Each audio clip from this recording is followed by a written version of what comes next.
What is going on, ladies and gentlemen? How are we doing today? It is Tuesday, September 23rd, and today we're going to talk about some volleyball. And specifically, we're going to be talking about the 8 teams headed to the quarterfinals of the 2025 Men's FIVB World Championships. Now, my name is Everett DeLorme. Welcome, if this is your first time. And now for those of you who are returning fans, I apologize. I did plan to go live on Sunday. I did want to break up this preview or round of 16 recap and preview episode into kind of 2 bits. I did want to go live Sunday, but I've been dealing with a bit of a bug, with a bit of a cold. And now we're playing a little bit of catch up, but that doesn't matter because we have got some pretty good stuff to talk about on hand. I'm pretty excited about what we just witnessed. I will apologize if I look a little grody. I've just not been feeling my best over the last little bit. But we're not here to talk about me. You're here to listen to me talk, unfortunately. But we're not here to talk about me. We're here to talk about what happened over the course of the round of 16. And I mean, if you're watching this now, you're probably well aware of all of the upsets that we've been seeing so far throughout the 2025 Men's Volleyball World Championships. It was a nutso, the craziest group stage that we've ever seen. But what thing happens when you see a crazy group stage is that now there's less unpredictability, right? Throughout the round of 16, I don't think anyone would have really thought that there was going to be any other results than the one that we saw. So we'll break all of these matches down one by one, and then we'll also go over the bracket for the quarterfinals that start tomorrow morning. Right? There's no rest for the wicked. Literally, in like less than 12 hours, they're going to be playing the first quarterfinal matches, which is absolutely nuts. So hopefully I'm able to get a little bit of sleep tonight over the course of the next little bit as we watch the quarterfinals. But before all of that, June, I appreciate that. Shout out to you. We are going to talk about some of the results, and we're just going to go chronologically. Okay, we're just going to go kind of 1 through 8 in terms of the matches that we saw starting on Saturday morning, or on Saturday morning for me. Don't know wherever in the world you are watching. So from Saturday until today on a Tuesday. And first up, I mean, if you are watching this, there's actually a high likelihood that you might be a Turkish fan. We got a lot of Turkish fans. Actually, Turkey is our 3rd largest region watching after the US and Canada. So we really appreciate all of our Turkish fans, despite sometimes the inflammatory comments we send towards you guys. But there was really no doubt in this one, especially if you've been watching these 2 teams even like over the course of the summer. Sure, Turkey wasn't that fantastic at the VNL, but they were still better than the Dutch, who got relegated. And then especially at these World Championships, Turkey, with their new coaching change, going to Slobodan Kovac, has been one of the most impressive teams. And the reality is that Turkey controlled absolutely everything in this game. Right, even in that first set, which they lost, which is the only set they lost, they controlled that too. And now there's a big difference between Turkey in set 1 and then throughout the rest of the match, right? They made 9 errors in the first set, 5 attacking errors and 4 serving errors, and then only 8 through sets 2 through 4. And to me, that's really the in and out of this match. It was all about the Turkish errors in set number 1. And then after that, Turkey just completely controlled the pace of the game.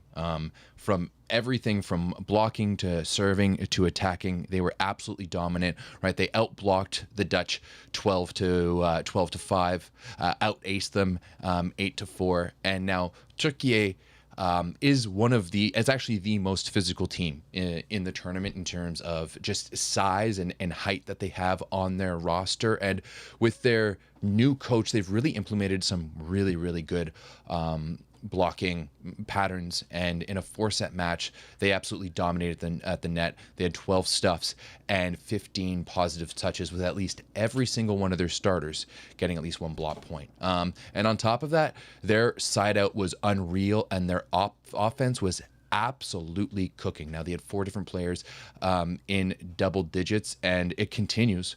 The fantastic tournament continues for Adis Lugumja. He was absolutely unreal. 28 points in this one, 25 for 44 in attacking. He hit a 57% with a 48% efficiency, which is sky high, and included a block and an assist. Both Mandaracha and Mirza Lugumja were also pretty good too, both in the double digits. But I was really impressed with Yeni Pazar's use of the middles, right? I think that both Bubo Bediran and Matic have been fantastic, and they were combined 10 for 16 with no errors and didn't get blocked. So they were really strong down the middle, both in attacking and in blocking, and it was really just a domination here from Turkey from start to finish. As I said, even in that first set, they really dictated the pace of the play, and it was their own errors that really ultimately handed off that set to the Dutch. Now, I will have to say that this Turkish team is the real deal. That they've finally got that final piece of the puzzle, bringing in Slobodan Kovac, an experienced international level coach who knows how to implement a system, knows how to implement just any type of game plan whatsoever. They have the roster, they have the depth, they have the people that to make it done. I think Yeni Pazar might be one of the more underrated setters in the world, but I don't think he will be as much at the end of this tournament. And overall, Turkey has just been really fantastic and a lot of fun to watch, even when they were crushing my own team.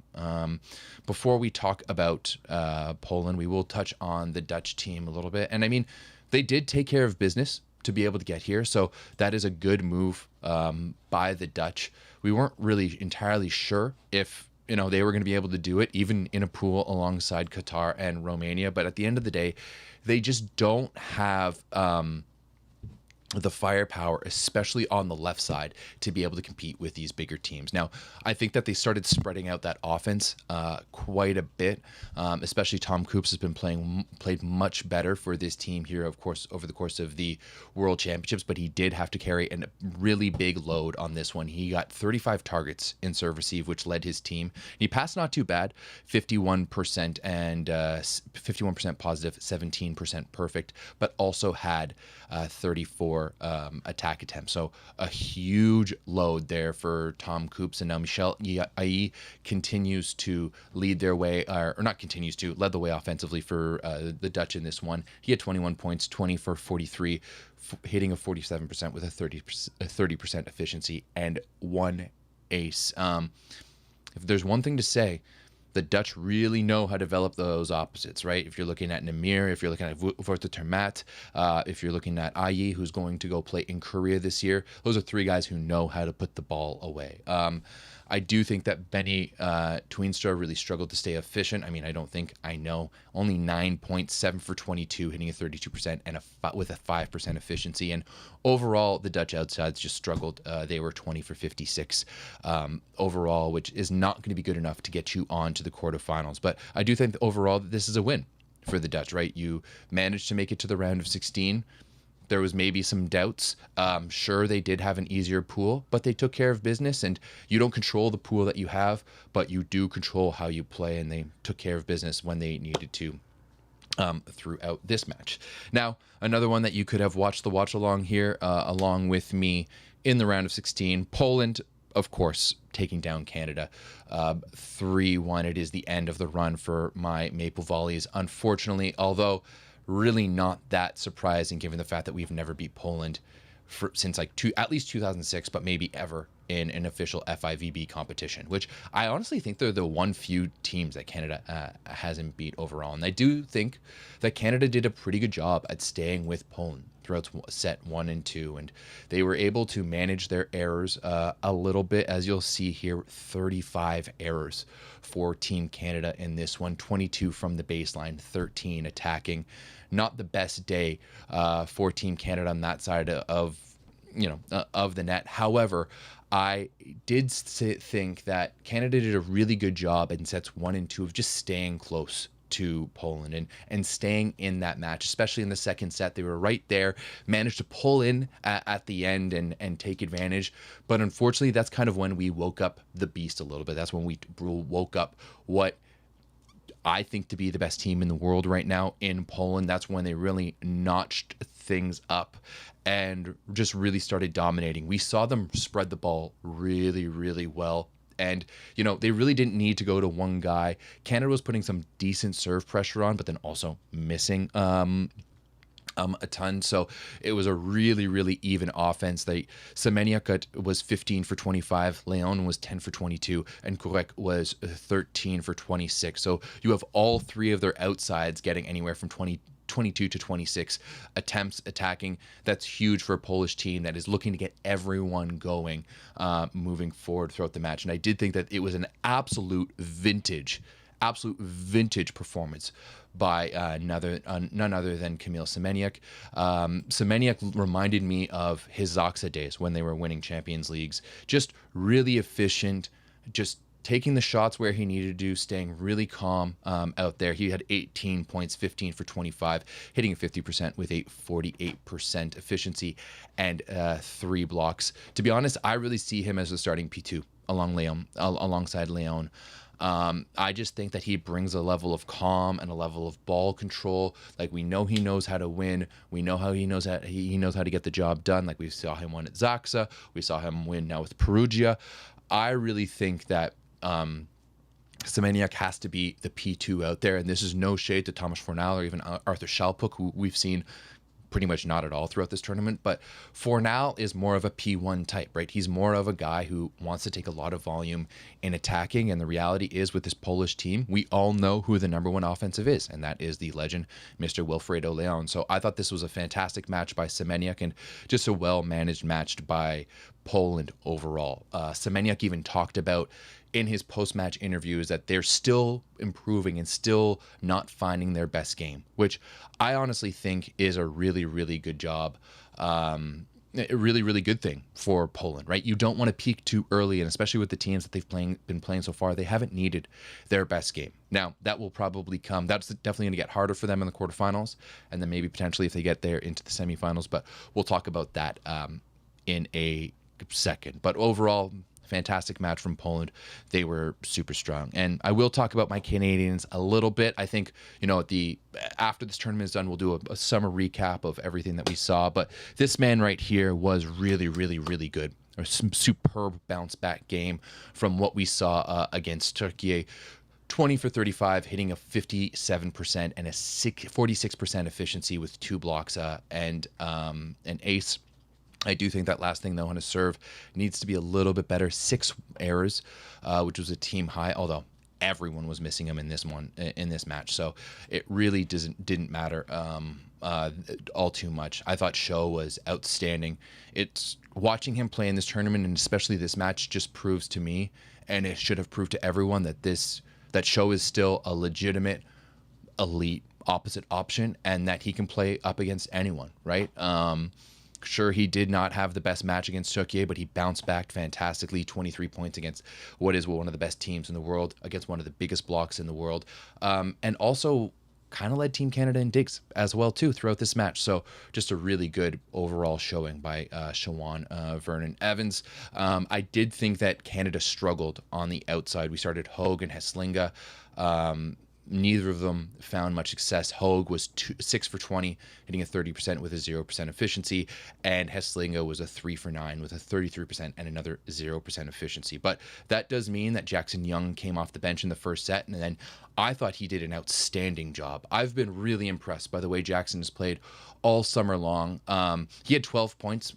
Second highest after Show. In this one, he was 11 for 21, hitting a 52% and a 38%. And he was also our best passer on 22 targets, passed 50% positive and 20% perfect. And you know what? I really wouldn't be surprised if after this, he starts getting some offers from Poland. I mean, we saw it a few years ago too, when Sam Cooper went off against Poland in the VNL, and then he went and played for Zawiercie. But I really like the way that Jackson just comes in. He plays absolutely fearless. We saw him hit a few gnarly 4-4 shots and loves to swing at the block too. He's a little bit undersized, but I think that he's a guy who has really focused on his physical training and is really physical out there. I think that he is, one of the big pickups for Team Canada this summer. Overall, I will say this. I'm very happy with what I've seen from Team Canada this summer. I was a little bit worried given the fact that we've seen so many of our top guys, our leaders from 2024 or like 2023 and 2024 take the summer off or retire. And if you had told me at the beginning of the year, that we would be beating Japan and going to the round of 16, which is better than the last World Championships, with Jackson Young being our top left side, I would have thought you were absolutely crazy. I think there's a lot of credit that goes to Dan Lewis and everyone over there with the national team in Gatineau. It just feels like, the tide is coming in and the wave of talent is we're starting to see in Canada. But I'm going to break that down a little bit more at a later date. I just want to say I'm really proud of this team and really happy from what we saw. If we had a bit of a different draw, looking at some of these matches that we saw today and recently, I think that we would be heading on to the quarterfinals. But really, really tough when you're playing arguably the number one team in the world. Moving on to one that was a match that was a little anticlimactic. We saw Argentina come out really, really strong against France in a really chippy match, and that was none of this. This was vintage Italy taking care of business. They were just so crisp and so clean throughout the match. First and foremost, on their serve receive, it is really, really hard to put stress on a team put stress on a team at all when they're passing 56% positive and 39% perfect as a team. And it was clear that Argentina was trying to put a little bit of pressure on the outsides, and Micheletto and Bottolo were absolutely up to the task. Micheletto passed a 62% positive, 50% perfect on 16 targets, and Bottolo was even better, 61% positive, 52% perfect on 23 targets, and that just really allowed Gianelli to spread that ball out a lot like what we saw from Poland. It was just spread like peanut butter, edge to edge, super well done. Micheletto was 12 for 28, Romano was 9 for 19, and Bottolo was 12 for 23. And I also thought that Italy's serve and pass was really, really strong. They had 6 blocks and 6 aces in this one, and Romano led the attacking with 4 aces. And I thought that it was clear that their game plan really came down to neutralizing Kurkartsev and Vincentin with their block. And they were just really focusing on getting hands in their face, and so much so that Kurkartsev really struggled to score. Kurkartsev was really bad.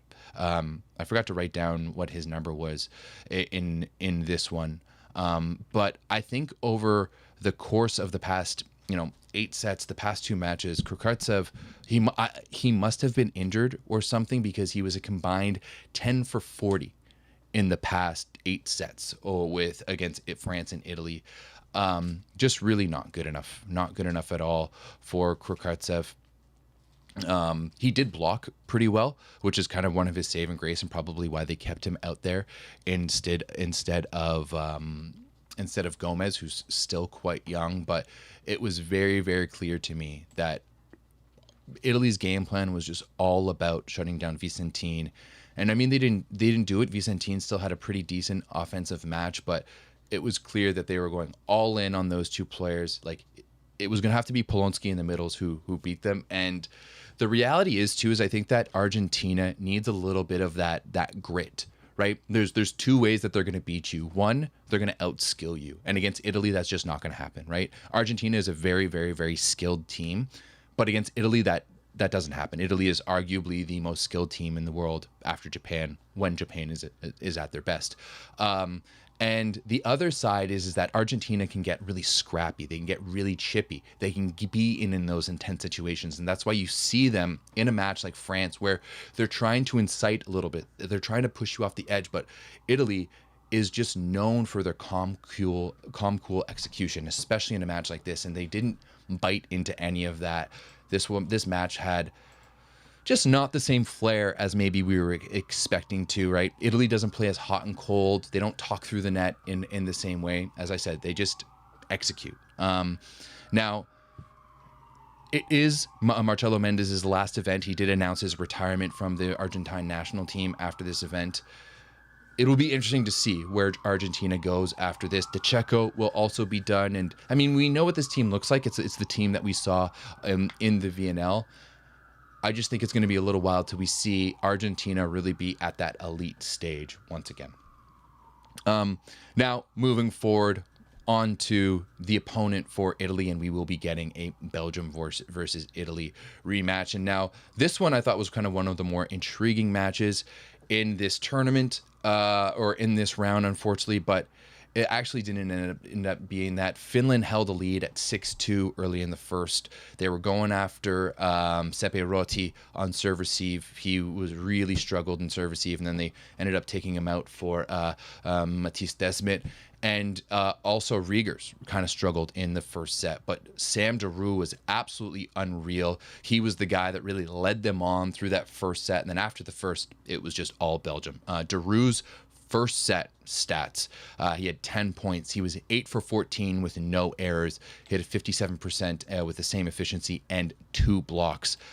Just kind of reminding everyone out there that Sam Daru is a legit player. And I mean, for a long time through the 2010s, Daru was really the only option that Belgium had. Now the fact that they have guys like Riegers and Separati or Desmet in this match really shows the depth of this team and how that program has been coming along. I think it's going to be really exciting to watch them over the next couple of years. But this match was very interesting. It was very tactical, a very tactical serving game for Belgium. And if you look at the Finnish passing numbers, you'd think, man, what was happening? But Belgium was just doing a really, really good job at serving short, especially to their outsides. And it was causing a lot of confusion especially in the middle of the court. Sorry, I apologize. Might have to do that a few times over the course of this show, as I'm dealing with this bug or cold or whatever you want to call it. But they were just serving short consistently, and it really helped take the Finnish outsides out of the game and also neutralize their middles, right? Finland was only 6 for 14 down the middle, which is crazy when you think that Tunisma averaged over 12 attempts in the 3 pool play matches leading up to this, and then only had 4 in this match. And now they took out the middle blockers, and then they keyed in on the outsides, who once again didn't have that full approach to be able to hitting. And I thought their blocking did a really, really good job. 8 blocks, 8 touches for Belgium. They really just dominated on the outside. And then once you're like, Belgium is really, really good inside out because of the firepower that they have on the outside, especially in transition as well too. And when you have Ferry Regers, who has been outstanding for them, he started slow, but he really started to figure things out. I do have a slide here for Ferry Regers. Now, he did lead this match with 20. Daru had 19, but Regers got better and better as the match went on. As I said, he was 3 for 10 in the first, not the best, but then he was 5 for 6 in the second with a block and 10 for 16 in the third, absolutely dominating. When Finland in the third started going after Goric, the 19-year-old libero, he got aced 3 or 4 times in the third, but Belgium at that point really had all of the momentum. And Finland on their side, they really struggled to score with the outsides taken away. Overall, the outside struggled. Martila only had 9 points. He was 8 for 20, hitting a 40% with a 10% efficiency. Ronkainen, who played sets 1 and 2, had 3 points. He was 3 for 10, 30% and 0% efficiency. Sukkanen, who came in the third, didn't have much help either. He was 1 for 7 with hitting a 14% and a 14% efficiency. Ivanov was all right. He played sets 1 and 2. They bring in Tervaporti in the third. It switched up the match a little bit. His serving did cause some problems for Belgium, especially on the libero, but ultimately it was all Belgium in this one, and I don't think we're really all that much surprised. I thought, Emanuele Zanini did a fantastic job, talking about coaches who have really done a good job in this tournament. We're going to talk about that a lot today, because I think there's quite a few coaches who did a really, really good job here in the round of 16, but this was just another masterclass by Belgium. Once again, just serving short. It was a super, super simple game plan. It was a super, super simple outlook and way to play the match, but it was overall really impressive by Belgium. And once again, they'll be matched up against Italy in the round of 16. We'll preview the round of 16 matches afterwards, okay? Now moving forward, this one was an absolute beat down. There's honestly not that much to talk about it. I mean, the reality is that Portugal just probably not at this level. They did a really, really good job to take down Cuba, but playing against a bunch of Pan Am teams, beating Cuba and Colombia, and then getting kind of throttled by the U.S. in the group play didn't really prepare them for anything. And this man right here, Alex Nikolov, what can we say about him? He's been unreal, and they have a very, very straightforward game plan. Does Bulgaria, right? Alex Nikolov kills the ball. That's the end of it. Alex Nikolov is the guy that they go to kill the ball, and it's very clear to me that once again Blanghini has made it clear that the other guys don't make errors. Bulgaria only made 6 unforced errors in this match. 5 of them came from Alex offensively, and the other half of it is that Bulgaria just blocks the shit out of the ball. In 3 sets, 11 blocks, 11 touches. They really keyed in on Nuno Marques and gave Portugal just no room whatsoever at the net. Nikolov, as I said, has been absolutely unreal in every way, shape, or form. Offensively, he has been incredible.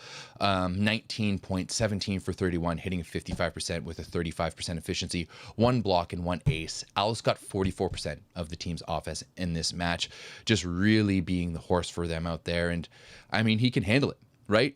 Bulgaria is doing a really, really good job in that 3 outside hitter system, right? He only got targeted 5 times in serve receive. So they're doing a really, really good job at hiding him. And then Moni is doing an excellent job, I think, of just moving that offense around just enough to keep you on your toes and delivering a good ball to Alex. And you know, their chemistry has to be, 10 out of 10, given that they're brothers and everything. And I actually think that Moni has done, a really, really good job. I thought that in the VNL he was fantastic. And once again, like, he has aura.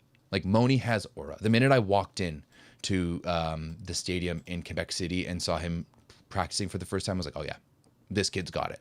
Like, the last time I've seen a setter like that who was that good at that age or that young, more or less, maybe a little bit younger, is Micah Christensen when he was playing for the American junior team back in 2010. Ages me a little bit, does give a little bit of foreshadowing for what we're going to see a little bit of later on. But overall, I really think that Blanghini, once again, another coach who's done a fantastic job with a young group of guys and having really everyone understand their role. And what impresses me the most is that Bulgaria plays defense. Bulgaria has been playing defense. And in the past, I haven't really known Bulgarian teams to play that much defense. And on the Portuguese side, they really just couldn't keep up with the aggressive play of Bulgaria at the net. Their offense really struggled, really, really struggled. 23 for 87, hitting a 26% with a 6% efficiency as a team. And, their 2 offensive options,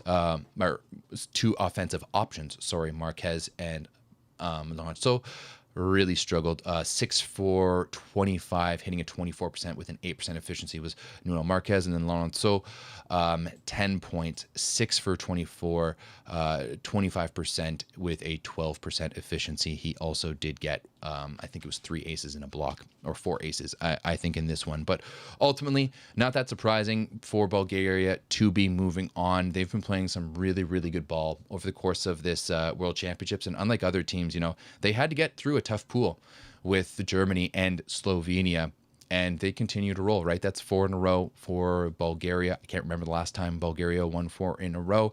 And yeah, really, it's going to be really, really interesting in the quarterfinals as they take on the USA. And the US headed to the quarters after a 3-1 win over Slovenia. Slovenia, who were the the 4th place team in 2022. Now, honestly, I do think that Karch must listen to the show and much watch, because he did follow my game plan exactly and did exactly what I thought the USA should did. They just served every single ball to Mujanovic. And in the first set, I thought that Mujanovic handled that pressure really, really well. He was on 12 targets. He had passing of 42% with an 8% efficiency and attacking 4 for 8. But the difference is that and then I think the other thing too is that in that first set, Slovenia did a really good job. Now, once again, they're not a team that, and like as I said, Mujanovic was getting the majority of the targets. He was only passing 8% perfect. So they were a team that wasn't necessarily in system a lot. But what they were doing really well, both Mujanovic and Tonček Stern, I think Mujanovic had 5 in the first, Stern had 6, is that they were going hard cross underneath the block and hitting shallow in front of Eric Shoji. And they hit that shot quite a few times in that first set. And then after the first, I think everything started to change. The beginning of the second was kind of point for point. And then that, water torture on Mujanovic just started to break away. And that's when things started really opening up for the USA, especially in the second half of that second set. They started breaking Mujanovic and aced him 4 times, and you could tell that he was visibly getting frustrated. There's even at times, I can't remember, I think it was in the second set where they moved Tonček Stern to having a 4-person serve receive as well. And Slovenia was doing all sorts of things, switching Kovacic and other players on serve receive to, like literally balls get tossed and you can move now. So they would switch right away and he would be there to receive. But as they started getting the aces on Mujanovic and started building up that momentum, that's really when Gabby Garcia Fernandez, who played his best match that I've ever seen him play, really started to heat up. He was 6 for 9 in the second, and in the third is when he really broke things open. He had 10 points in the third. He was 3 for 5 in attacking with a 60% efficiency, didn't make any errors, and 4 blocks and 3 aces. And this is really when the U.S. started to really pummel down on Slovenia, and it was really clear that they were getting the upper hand both like tactically and mentally, because they also made that change too in the third set where they started taking off that low cross. And that's where the US, as you see there on the stats in front of you, 10 blocks as a team and 12 aces. They were just absolutely outstanding throughout the rest of the match. And you could tell that Slovenia was just struggling to find a way to play with the US and struggle to find just couldn't keep up with the US and struggling to find ways to score. There was a lot of frustration. Soli was getting frustrated and just wanting them to play like the first set, but they also didn't really make any adjustments. Like they tried a few substitutions, but it was clear it just wasn't working. Like they tried Brachko, it didn't work. They tried to bring in their young 19-year-old setter. That didn't work at all. But as I said, best match I've ever seen from Gabby Garcia Fernandez. He was unreal. 26 points, 15 for 35, hitting a 43% with a 29% efficiency, 4 blocks and 7 aces as well. He was cooking, absolutely cooking from the baseline. And it was, as I said, the best match I've seen for Gabi. I think that this World Championship has done a really good job of exposing kind of what he's been able to do, because especially pro-wise in the past few seasons, it's been a bit of a struggle playing for, maybe a bit of a lesser Padova team, and not getting the opportunities they want, and then backing up Rich Licky for Trentino. This has done a really good job at showing what Gabi can actually do. And now, I think that the U.S.'s serve and block, as we've talked about, really, oh yeah, and a good point. That ace to finish the match, the walk-off, beautiful, absolutely beautiful, from the former BYU Cougar. Now, to me, and I talked about it in the watch-along with Joe, that the U.S. clearly used like sets 1 and 2 to gather information, and then they made changes in sets number 3 and 4 to try to do that. Their serve and block really improved throughout the match. It was a good thing, because I think that their offense was a little bit off. Only 53 for 100 on 129 swings for Team USA, hitting a 41% as a team with a 26% efficiency. And it's clear to me that Micah Christensen is still not jiving, not really connecting with the rest of his team as the way he would want to. There is sometimes when the outside hitters are chasing the balls, when they're just clearly not in their, in their window. And there seems to be either a miscommunication or a misunderstanding on what the speed is in transition. And too often we're seeing either guys jumping and having to tip with their left because that's their only option, or as they're coming in on their approach, having to take a setter step or having to stop and pull back. And to me, that just seems like they're just not quite on the same page yet, which ultimately is a good thing for USA fans, I think, because they have the ability to really like still improve as they come on throughout this tournament. And that's exactly what they want to do. That's exactly why they have this roster out there. Okay. As I said, just a really, really good game from Team USA as well. Overall, they were really good defensively. Gabi actually led them in digs as well too. And as I said, best match I've ever seen from Gabi Garcia Fernandez. He looked like a dominant, opposite at the international level in this match, and it was a lot of fun to watch. And yeah, you'll have to tune into our next watch along to check it all out again. Moving on now to the I guess the last slate of games coming on from today. I'm really not going to talk about this one all that much. There isn't really to talk about. I mean, really good job by Tunisia, I guess, for getting here. Beating the Philippines and Egypt. So, that's really good for a team that hasn't been at the World Championships in a while.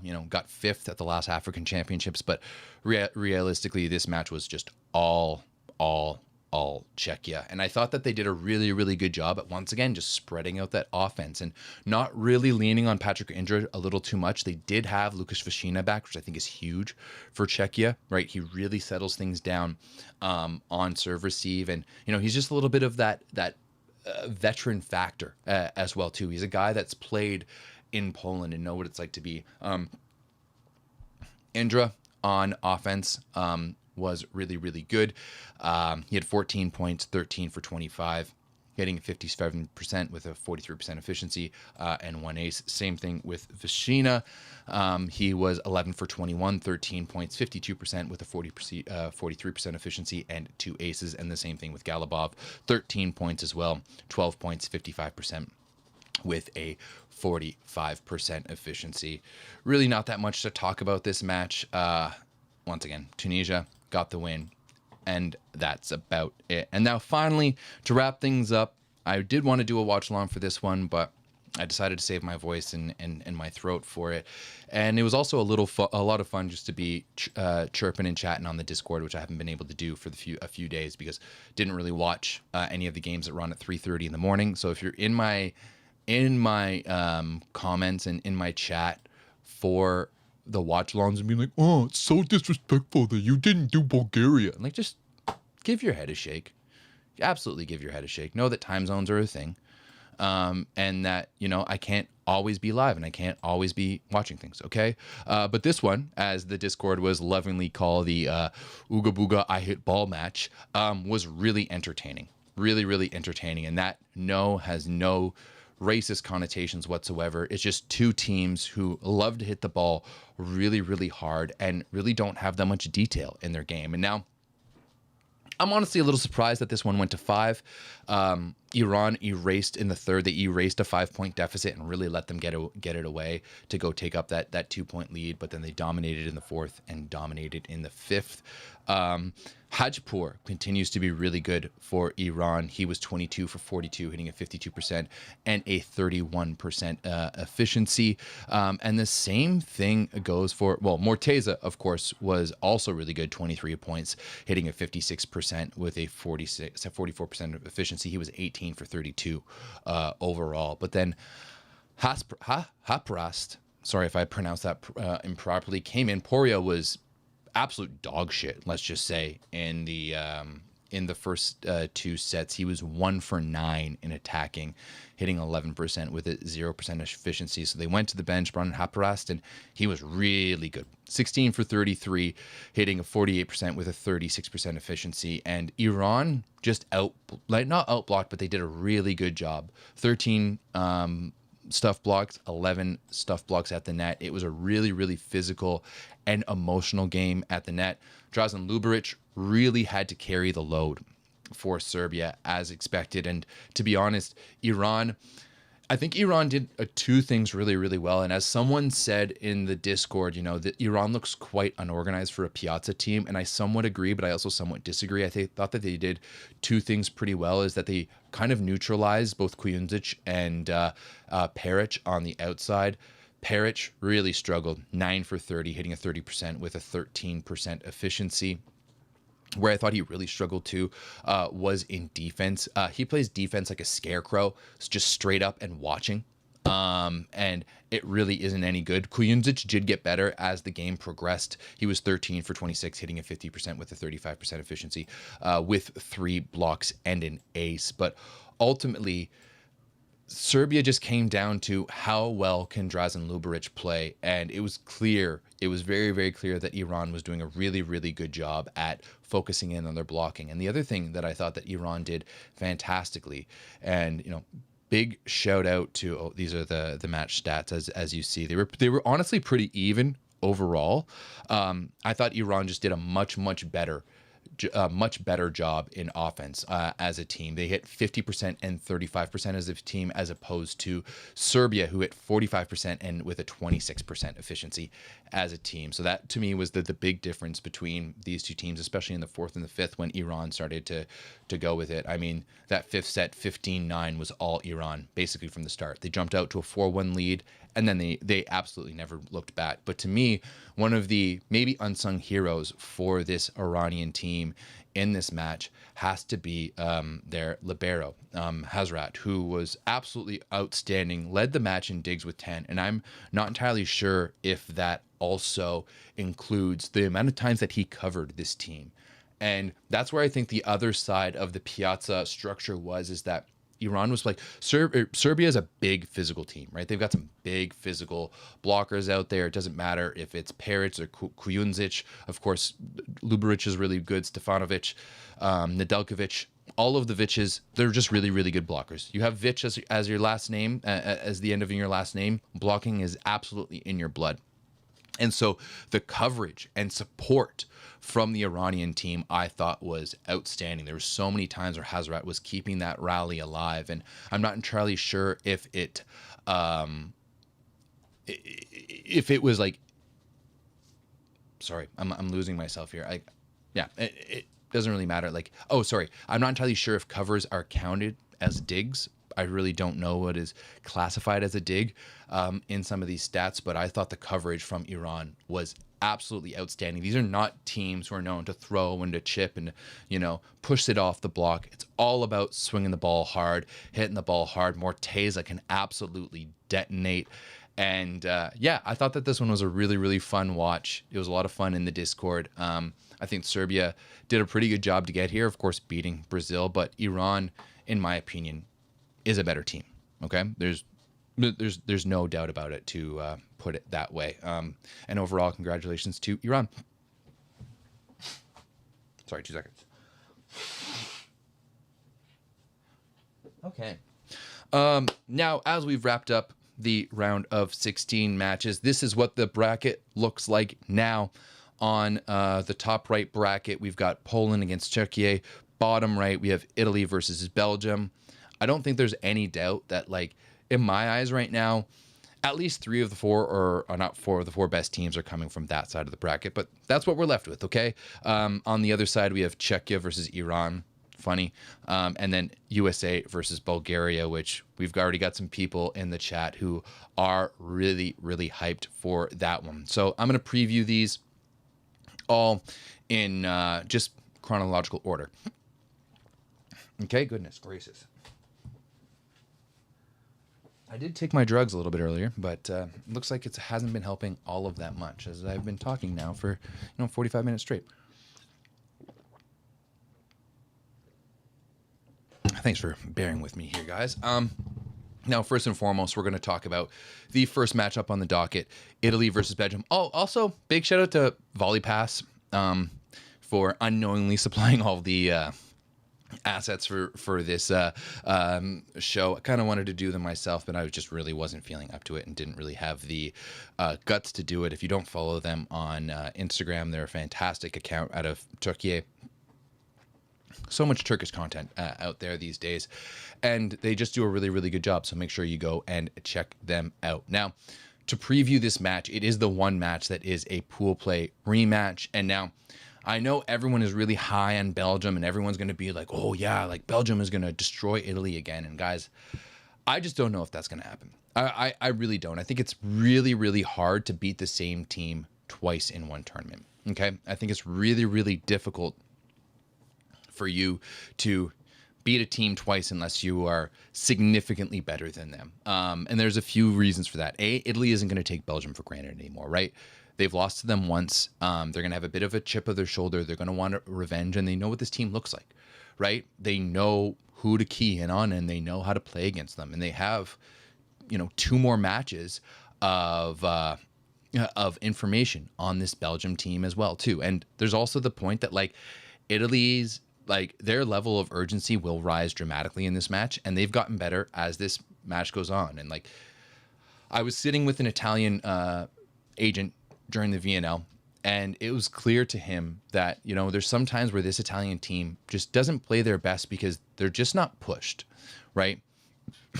Against most of these, like, lesser teams in the world, a regular season match in the Superliga is more intense and pushes them a little bit more. So in the early ages, I don't think that they focus all of them that much, but I think they're going to be getting better and better as this tournament goes on, as we saw them really with peak focus against Argentina in the semifinals. Okay. I really think that we're going to see them put a lot of pressure on the young Belgium libero, Gork Landschot. If I'm pronouncing that, I know I'm pronouncing it wrong, so someone's going to have to tell me how to pronounce it.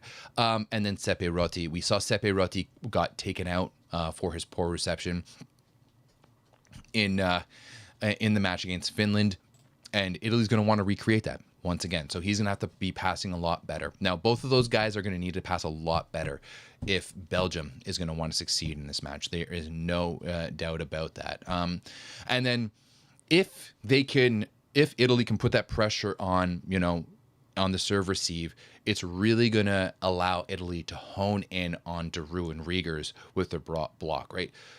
Belgium doesn't really do all that much down the middle. They're not that strong. Like, Koolman is all right. And I think it's Klimic, or no, he's Czech. It doesn't really matter. They're really not that. Oh no, it's Wuta here. So Belgium doesn't really offer all of that much down the middle, and at the same time, any direction that Italy goes down the middle, like they went with Russo and Gargiulo in the round of 16 against Argentina, I'm assuming that they're going to go with him. But like, if they go with Galassi or Anzani either, Italy has the advantage down the middle. So they're going to do a really good job, I think, at putting Belgium out of system and then getting hands in front of both Riegers and Giroud. And you're going to see that they're going to be cheating probably quite a bit to be able to get in front of them. And at the same time, like, much like the quarterfinals, or sorry, the round of 16 against Argentina, Italy just has so much quality everywhere, right? Even when you start getting into their bench in terms of like Romano, Micheletto, and Botolo, that they're going to get their own and they're going to be scoring, and it's going to be really, really hard for them to be able to play with Italy. Now, if Belgium needs to win this, there's going to be a few things that can happen. Like, Rotti and Goric need to be passing at least decent. They need to keep the ball high and in front of them and like moving forward. Doesn't necessarily need to be perfect, but if it is, and they can activate Tahir and Koolman, then all the better. But then also, and they also can't get bogged down by aces. Like, if Micheletto goes on a run, or Romano or Botolo, all three who are fantastic servers, same thing with Gianelli. The Italian middle blockers, I think it is like a literal rule that they can only serve muffins, right? They just go out there, patty cake the ball, perfect pass, and then whatever they get off, they do their job at the net. But they're gonna have to like weather that storm. And then secondary, I think Giroud and Rieger is gonna have to have better games than they have so far, right? I think they're gonna have to be the best players on the court. Ferry Regers is going to need to have his best game of all time, and they're going to need to do stuff that leaves Italy speechless for them to be able to win this game, right? Italy is an execution team. This is a team that goes out there, and when they are like supremely focused and fully focused, this is a team that can go out there and execute pretty much better than anyone in the absolute world, and that's why they're the defending world champs, right? Fife De Giorgi knows how to have his team be at the top level, and I think we're going to see that from Italy moving forward throughout this tournament. That's the only way that they're going to be able to find themselves on the podium. They're going to need to be their best nonstop. And I think also Belgium is going to need to play inspired defense. They're going to need to be even better defensively than they were in the last match, which I think is going to be a really hard case to do. So my prediction in this match is actually 3-0 Italy. I think we're going to see a 3-dong for Italy in this match, and I think it'll be pretty interesting. But ultimately, Italy is just way, way, way better than Belgium. And once again, amazing job for the first time in 55 years for Belgium to get here. They haven't been to the quarterfinals at Worlds since the 1970s, which we can all agree was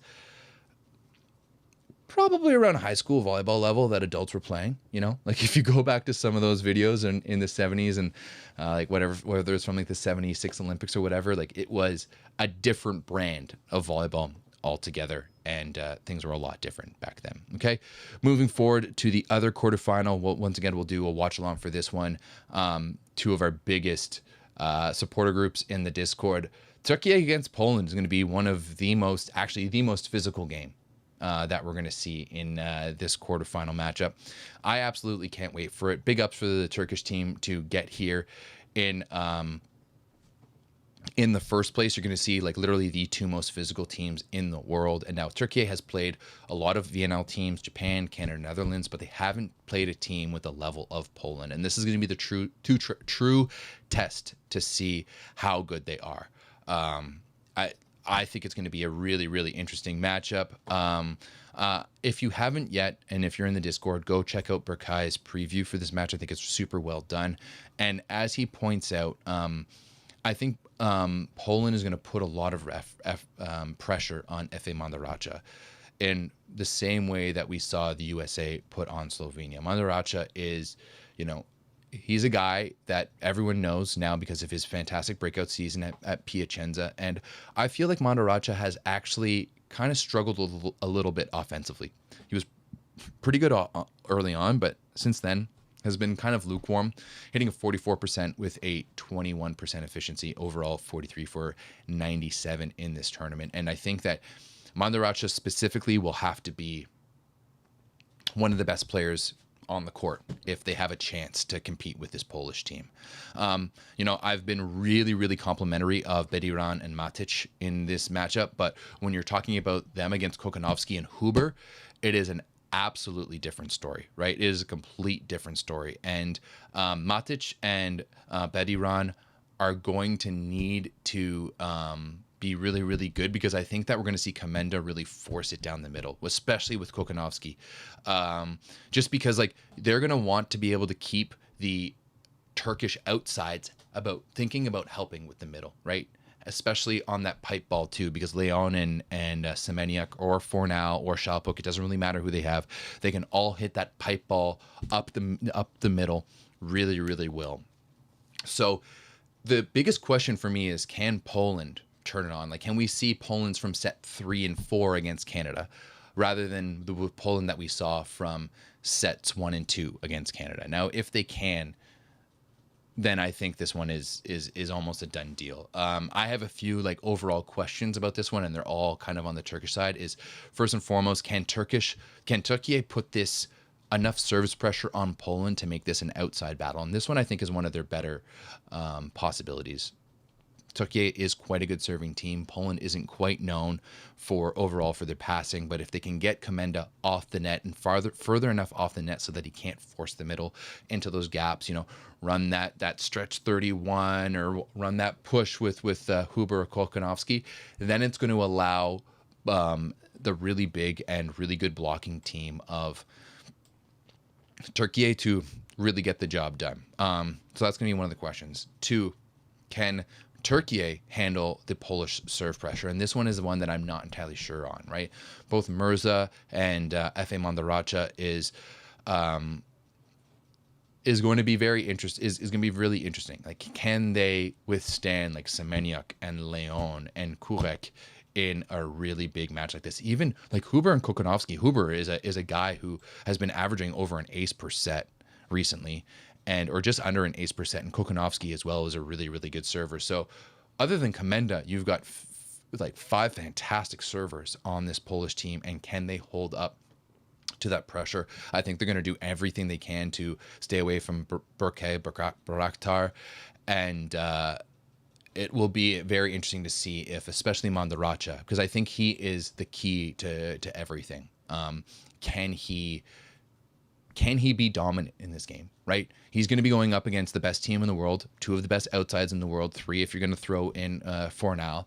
And this is a time for a young player to really put his stamp on things. And, you know, there's no doubt that Poland is the favorite heading into this match, but how can he play when, you know, it's really on the line? Okay. And I think finally is can Adis Lagumja continue his strong play? Now, he has been outstanding. He has been absolutely outstanding throughout this match. But my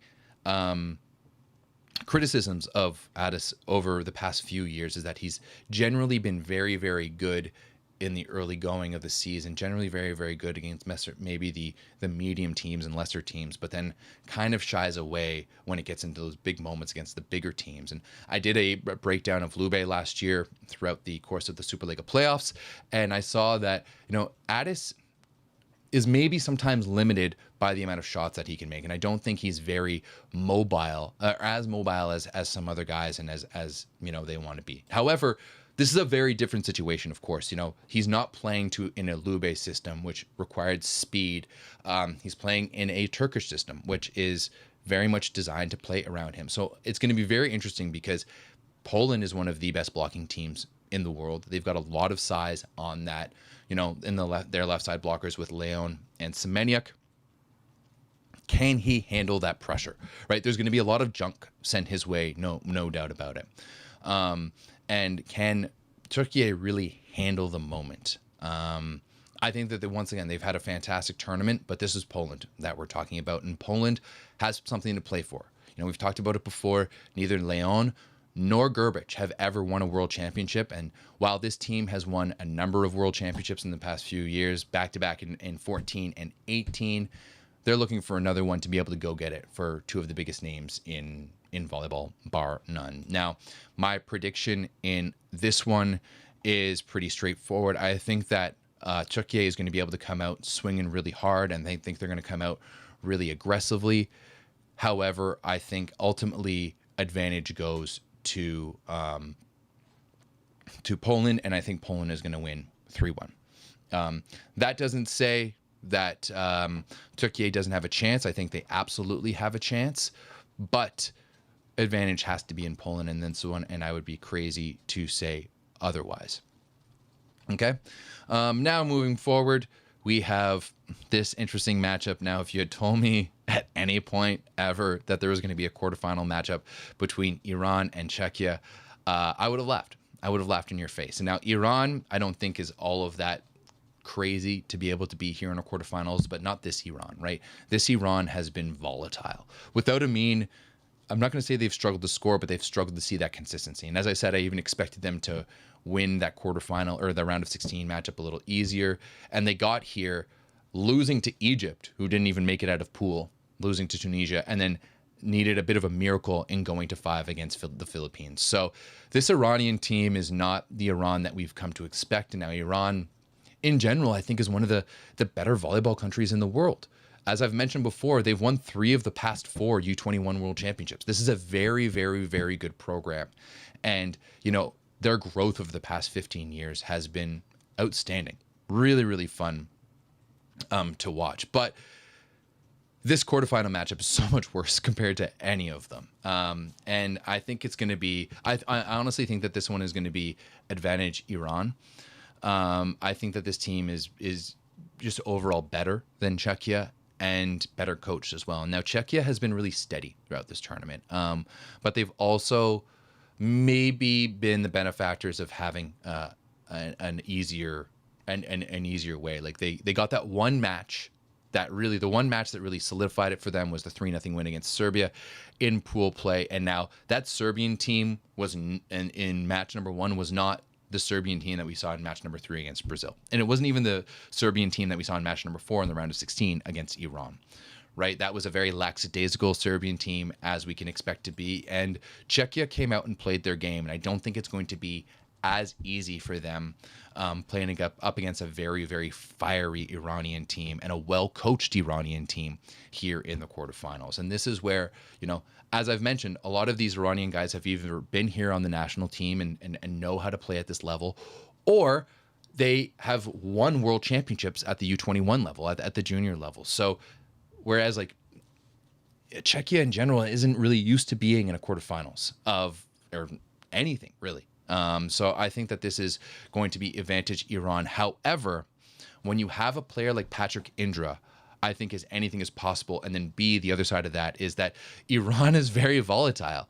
They did go to 5 with the Philippines. They did lose to Egypt, right? They did come back in a fantastic way in the third set today and completely, blow it against Serbia. So this is a team that's not necessarily mentally stable at all times. So I think that there's going to be a few things that are going to need to happen. I think that both Vesina and Galabov need to be really, really strong in receive and attack, right? These are going to be two players who are going to be highly relied upon to take the load off of Patrick Indra at any single point, at any single point for Iran. And then the other half of that is that Indra has to be the best player on the floor. He has to be absolutely automatic. He has to be doing things that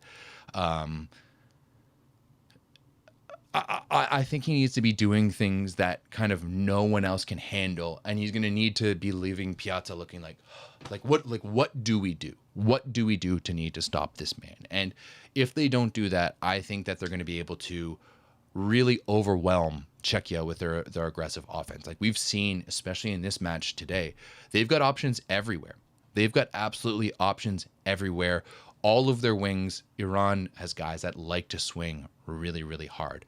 But if Iran is not mentally stable and, kind of throwing the game away, I think Czechia has an advantage. I think this match, we know what we're going to be able to see from Czechia. However, I think it's all going to come down to Iran in this match, and I think that Iran's going to win 3-1.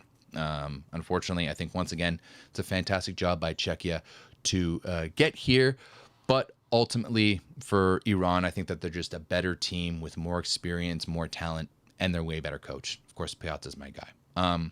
Okay. Now, I'm going to do a YouTuber thing right now before we get on to this last quarterfinal preview, which I know you're mostly here for. I would love you guys to hit that like button, right? There's like 150 of you watching right now, more or less, and only 28 likes. It really does help us. It doesn't cost you a thing to shoot us the like. It helps us with the algorithm and getting people, or me, and getting people over here. So would really appreciate if you smash that like button, and I will move on now to the final preview, which I think this one is going to be awesome.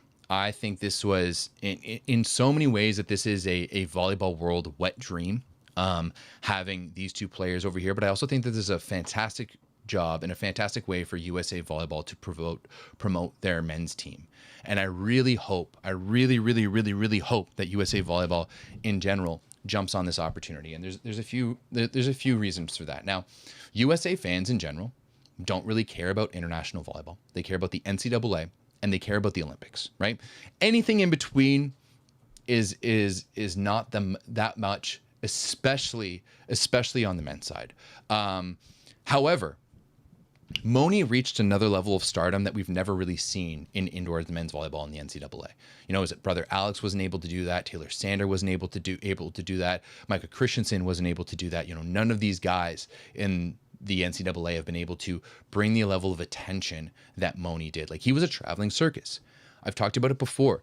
There was a resale market for Long Beach matches. It was standing room only in most gyms. Like, after Long Beach played, I would wake up excited to see, like, what did this man do last night? What did this man do? So now you see, you're going to have the American fans with the ability to tune in to watch their homegrown boys, their young guys who are relevant. Other than like Shoji and Micah Christensen, it's all guys who have played in the NCAA in the past number of years. So this is a chance for USA fans to watch them play against two of the past NCAA players of the year. And now both Moni and Alex won the NCAA Player of the Year. Both of them brought Long Beach to the finals. Alex lost in the finals to UCLA. Moni won it, beating UCLA, right? That's correct. I can't really remember. Too much volleyball over the past few years. So one and dones are really rare and pretty much non-existent in men's volleyball. Like the only ones I can think of are Moni and Alex. So this is going to give USA a little bit more interest in this game. I think an average volleyball fan is going to care about this match way more than, otherwise done. Now, I think that this is going to be a very emotional game and a very tactical game. I think Karch has shown that his ability to push this team to another level in the past, 7-8 weeks since VNL has been outstanding. His ability to outcoach guys like Soli in Slovenia is really big. And then I've talked about Blengini and give him a lot of credit too for what he's been able to do for Bulgaria. Now, I do think that overall,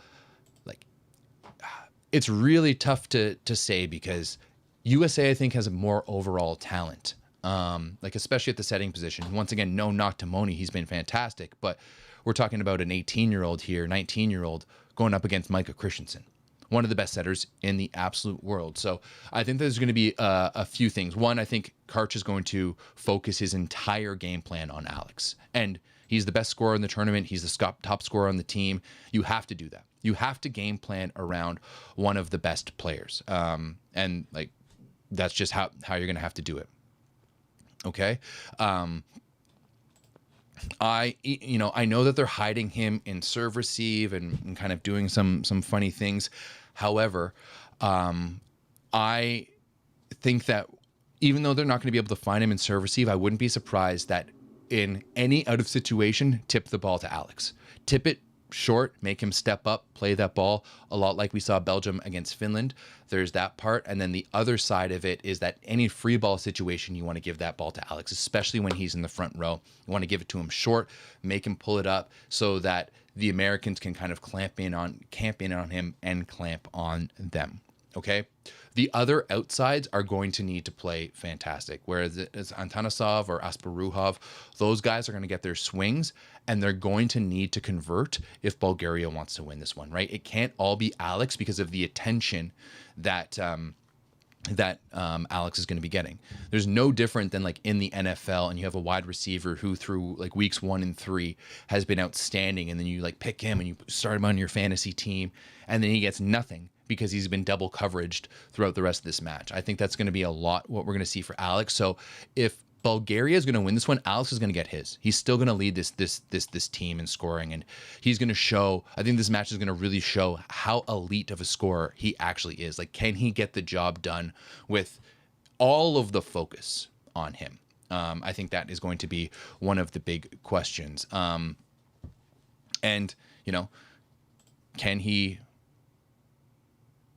can he get the job done when he's being pressured? I think that's going to be a massive question for this Bulgarian team. Am I still streaming here? It seems to be buffering on the back end, but I still seem to be getting excellent connection. Let me know in the chat if we're having any issues or if I'm lagging or anything like that. Now, I honestly think that we're going to see an American front row that is prioritizing Alex at all time. And I think they're honestly going to give away free shots to Antanasov and Asparuhov. And I think we're also going to see Moni score some points too, mostly because he's going to want to get out there and swinging. But one of the most interesting parts of this match, I think, is that, as I talked about in the Slovenia match, the USA offense has really struggled to score at times. They've really struggled to be efficient. And there's still a little bit of that disconnect with Micah and some of the outsides. And on the other side of the net, you have what has been the best blocking team in the tournament, right? Grozdanov is averaging 0.79 blocks per set. Petkov is averaging 0.77. And Antanasov is averaging 0.71.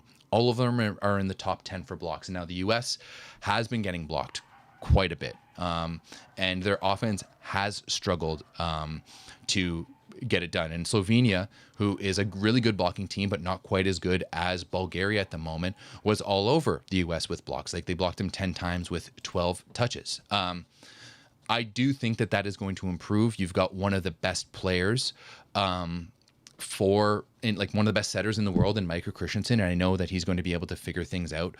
And and find some gaps for his offense. I'm really expecting Champlin and Ewert to start. Of course, they have been. You're going to need them for their ball control. But I think that with the blocking out there and with that misconnection on the outside, eventually we're going to see one of them get subbed out, because Cooper Robinson, is more offensive minded and more physical than either of those guys. And then also, Robinson is a guy that's played against Moni. He knows his tendencies. He's game planned against him now multiple times in the NCAA. So I think that is going to be an option where Cooper Robinson might have a little bit more motivation. You know, he beat him in the NCAA final. Like, this is a guy that ended their streak a little bit. So I think we're going to see some very, very interesting chess matchups in this one overall, and I would be astonished, absolutely astonished, if we didn't see Cooper Robinson at some point. Like, to me, if we don't see Robinson, it's because the U.S. has been absolutely cooking and they've been unreal throughout. And you know what? Like, if we don't see Robinson, I think it's because it's a 3-0 for U.S. or like a 3-1. But I honestly don't think we're going to see that. I think on the USA side, even more so on the Bulgarian side, that a strong reception is going to be key. And they've got some big servers. Both Moni and Alex know how to bring the heat. They know how to serve hard. And luckily for the U.S., they do have Eric Shoji, who is arguably, if not the best serve receiver in the world. And that's, once again, why you're going to need Ewert and Champlin out there. And if you go to Cooper Robinson, then I'm expecting Eric Shoji to take way more. And I think that matchup in the middle is going to be really interesting, because I think guys like Grozanov and Petkov aren't necessarily as good at blocking down the middle.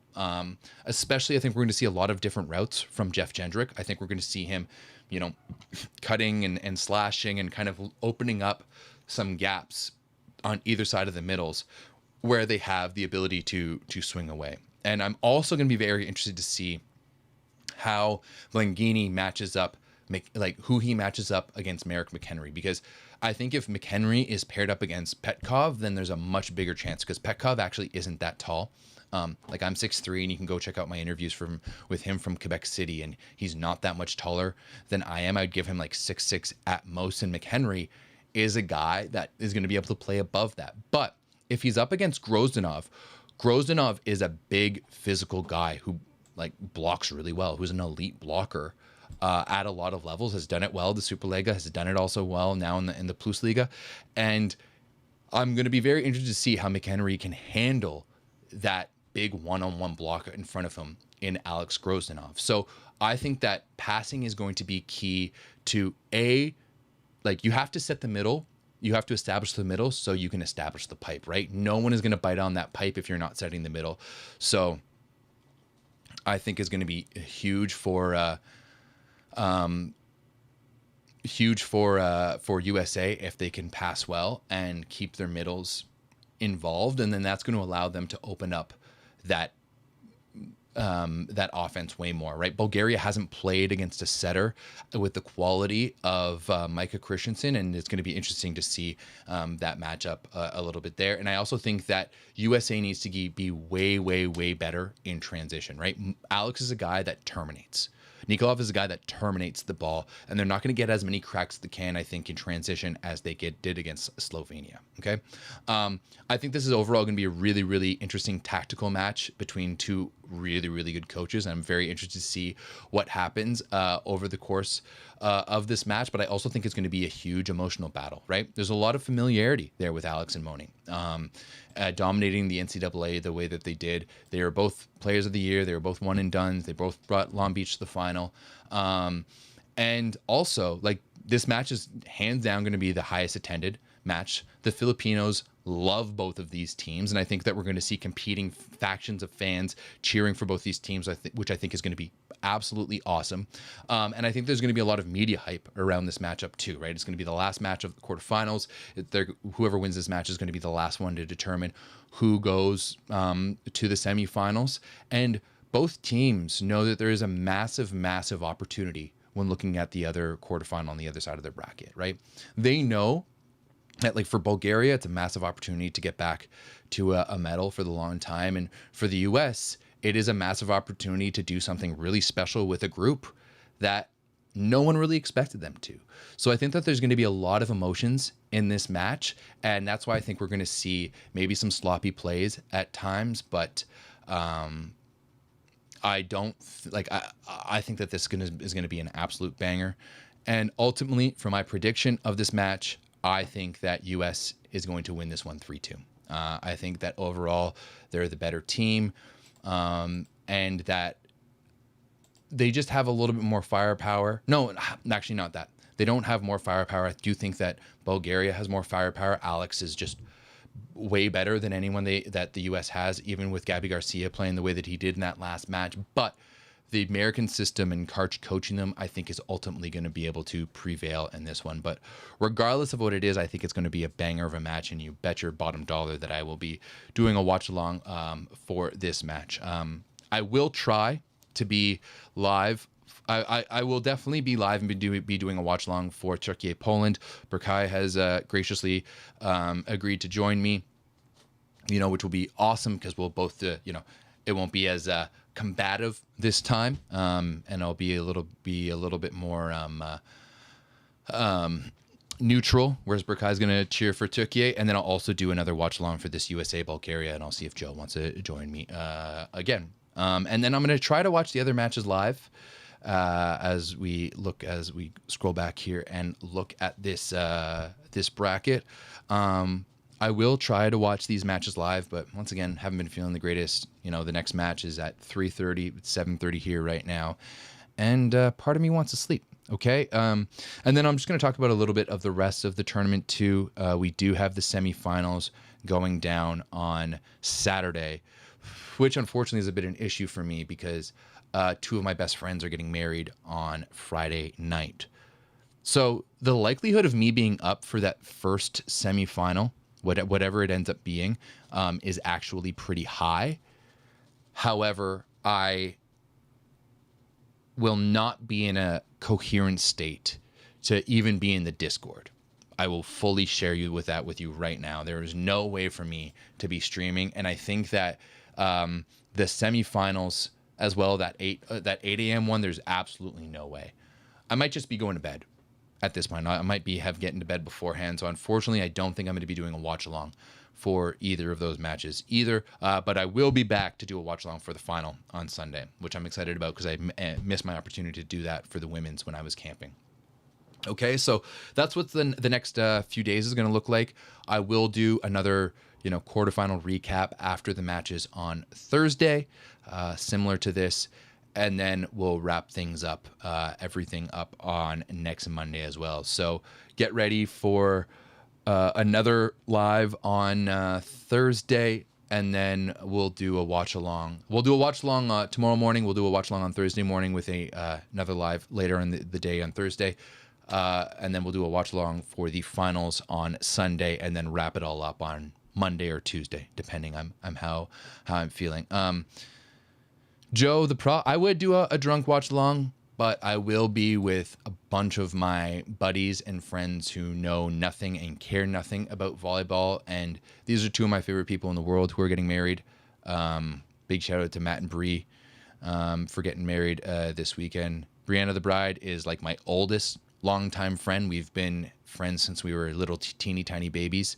We reconnected during COVID, and now her current fiance Matt is an absolute homie. The people I go camping with, they're people that live down the street, and I hang out with them quite a bit. So the chances of me, to be honest, that night is for them and is not a volleyball priority night. I make the rest of my life prioritize around volleyball, but this one will not be it. Okay. So I really appreciate everyone watching along. So far, it's been a lot of fun. The Discord's been absolutely popping off. If you're not a member of the Volleyball Source Discord, the links are down below. And yeah, go join the best volleyball community, online volleyball community in the world. And I will see you guys tomorrow morning for Poland versus Turkey. Appreciate you all. Have a great evening or morning, wherever you are in the world. And I will see you soon. Thank you much, everyone. Good night.